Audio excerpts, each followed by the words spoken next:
No, I'm not gonna be playing any OG Fortnite.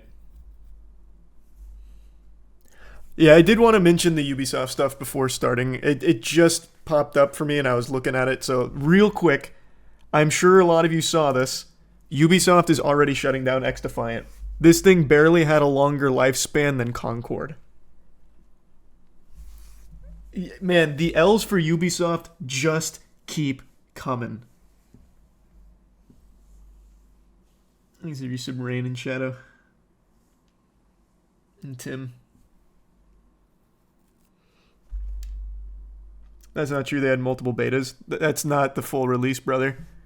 I think one of the big reasons why this game ended up flopping. Well, flopping's not even the right word, because during beta people were super hyped for it, but they kept postponing the actual release, and by the time it actually released, it was already too close to Call of Duty that had a lot of positive hype, and that absolutely took wind out of its sails. I also think the biggest reason that it didn't survive very long is because they relegated to the sarcophagus of Uplay. Nobody wants to download Uplay for any reason. The only reason people even have Uplay is because they're forced to for Siege. If not for Siege, nobody would have this. And the only way to get XDefiant was through Uplay. So by not being on Steam and being like readily accessible on PC, I think that destroyed their chances. Skull and Bones is still up. It'll save this sinking ship. That's true. They still have their quadruple A Skull and Bones. Everyone loves Skull and Bones. But it's actually not just XDefiant that's getting the plug pulled on them. I read this as well. Well, man, it's not letting me open the whole tweet. But Ubisoft is closing a lot of their studios. They're cutting 277 positions through these closures. So they're doing some big housekeeping. Ubisoft is getting gadooshed in stock price, in everything, from all angles. Old Ubisoft was good. Old Ubisoft had bangers. New Ubisoft releases NFT games in 2024. It is such a shame, man. I did like XDefiant during beta, but once it came full release, I didn't touch it. There was other games that it was competing with, like it released in the middle of other games I was playing. Never went to it. Then I just played the new Call of Duty when it came. Thanks, Risabulamog. That's cool, Shadow. Thanks, membership. Samuel and Unis. Resub Jesse.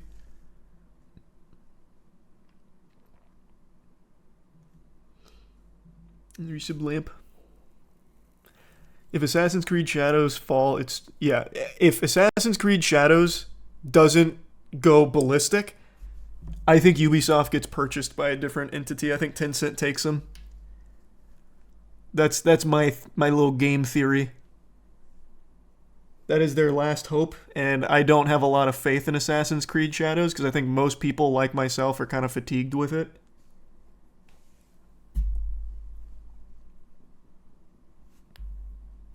Membership Rex. Yeah, we're doing mouthwashing in just a second. I just wanted to talk about this real quick because it just happened. I'm always shooting spitballs at Ubisoft, and this one warrants a big loogie going through the pipes. It is brutal. Absolutely tragic. Well, not tragic. It's Ubisoft's own fault. It's not like the universe is working against them. Ubisoft themselves is working against their best interests. So they're shutting down Ubisoft San Francisco and Osaka. And then they're downsizing elsewhere. So it's around 277 people that are about to lose their jobs from it. There's membership, Michael. What was the budget for XDefiant? I'm gonna speculate. I would guess between 50 and 100 million. Especially, that's not taking in marketing, but with especially like the amount of faith they had in this, I would think anything, it's 80 million.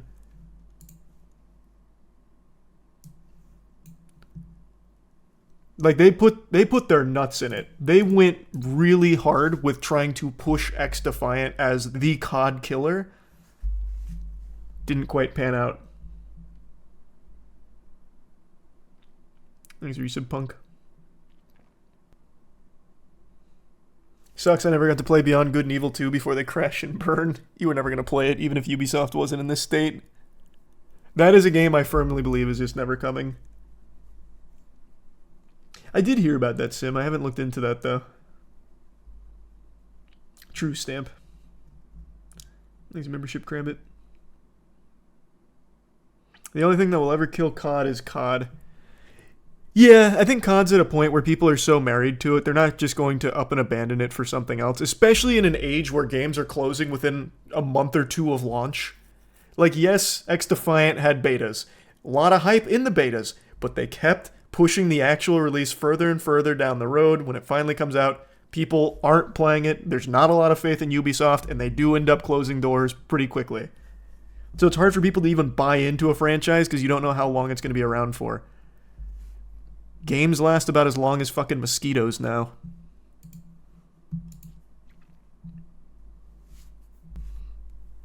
Hopefully this won't happen to Marvel Rivals.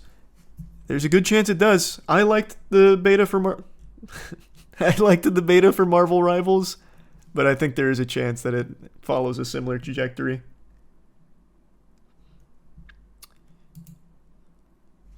So we'll see what happens with Ubisoft. It's not looking good.